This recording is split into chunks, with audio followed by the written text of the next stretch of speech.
Nananatiling nakaalerto ang National Capital Region Police Office o NCRPO kahit na tapos na ang Hatol ng Bayan 2025 sa programang Mike Abi Live.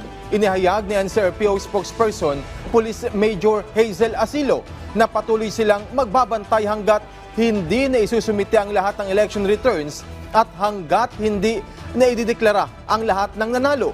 Mahigpit din ang pagbabantay sa Manila Hotel kung saan isinasagawa ng COMELEC ang national canvassing at may nakaantabay rin silang mga tauhan sakaling may magtangkang manggulo. Ipinaalala pa ng NCRPO na bagamat natapos na ang liquor ban, tuloy pa rin ang gun ban hanggang June 11. Sa kabila nito, idineklarang generally peaceful ng NCRPO ang halalan sa Metro Manila. Negative incidents po ang naitala. Wala po tayong mga major incidents.